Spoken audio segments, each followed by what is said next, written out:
May idea ka na ba kung magkaano ang gagastusin mo kung ikaw ay mag-apply ng trabaho papunta dito sa New Zealand? Kung wala ka pang idea, gusto ko pong ibahagi sa inyo kung paano kayo mag-apply na hindi na kayo gagastos ng malaki. Kasi yung unang panahon, kapag marinig natin ang pag-apply ng trabaho dito sa New Zealand, pumapasok agad sa isipan natin na gagastos tayo ng malaking halaga o kaya maghanda tayo ng malaking halaga para lang makapunta o kaya para lang makapagtrabaho dito sa New Zealand. Kasi ganito po yun. Noong unang panahon, sobra pong gahaman talaga ng mga agency dyan sa Pilipinas. Alam niyo kung bakit? Bukod na bayad na sila sa mga employer, doon sa mga kapartner nilang employer, gusto pa nilang kumita ng doble. Kumbaga, gusto pang kumita sa inyo o kaya sa atin. Maghingi pa sila ng mga processing pay, maghingi pa sila ng placement pay, kaya sobrang laki talaga ng gagastusin mo noong unang panahon. Buti na lang ngayon na bago na, kumbaga nabago na yung sistema, buti na lang na bago. Kasi ngayon po, nawawala na po yung processing pay, nawawala na po yung placement pay. Gusto ko pong ibahagi sa inyo kung paano kayo makapag-apply ng trabaho na hindi na kayo gagastos ng malaki. Ang gagawin nyo lang po, maghanap lang kayo ng agency dyan sa Pilipinas, mag-apply kayo doon sa mga agency, at wala na po kayong ibang gagastusin. Ang gagastusin nyo lang po yung mga pamasahin nyo papunta sa agency, at ang pinakagastos mo na lang ay yung 2 bisis kang magpamedikal. Yun na lang po ang paghahandaan mo kung ikaw ay mag-apply doon sa mga agency. Kasi una, yung tinatawag nilang preliminary medical. Kasi po kung ikaw ay mag-apply ng trabaho papunta dito sa New Zealand, 2 bisis ka po i-medical kung ikaw ay mag-apply dyan sa mga agency. Alam mo kung bakit 2 bisis medical kung ikaw ay mag-apply? Kasi ganito po yun.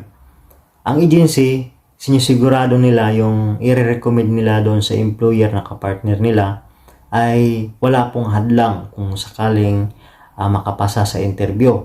Bago ka nila i-recommend doon sa kapartner nilang employer, titiyakin muna ng mga agency dyan sa Pilipinas na ikaw ay pasado sa medical para kung sakaling pumasa ka sa interview, maipoproceed nila yung pagpapaprocess ng papel mo para maipaprocess nila ng tuloy-tuloy ang mga documents o mga papel mo.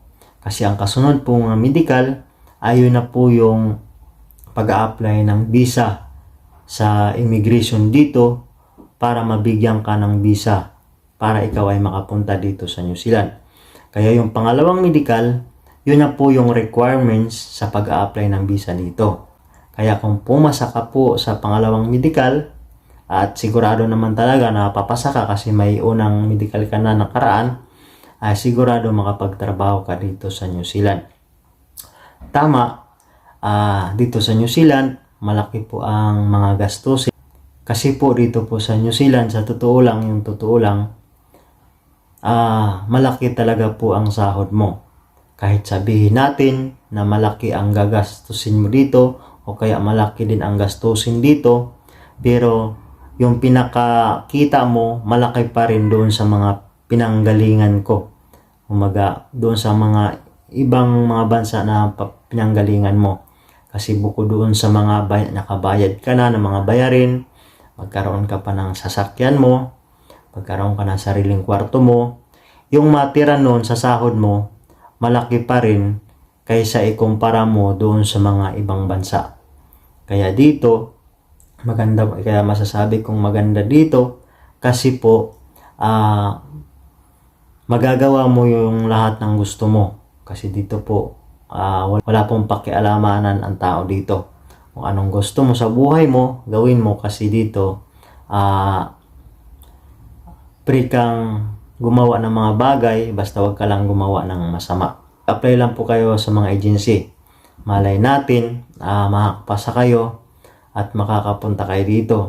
Pero lang, masasabi ko lang, Pag bago tayo dito, talagang medyo mahirap. Mahirap talaga. Kumbaga, kailangan mo talaga mag-adjust, lalo na kung pagdating natin dito, walang mga overtime, medyo mababa talaga din pa ang maiipon mo. Pero kung makapag-adjust ka na, masasabi mo na rin na okay pala. Lalong-lalo na kung magkaroon ka ng overtime, ayun, masasabi mo na dito ka natitira. Kasi maganda talaga.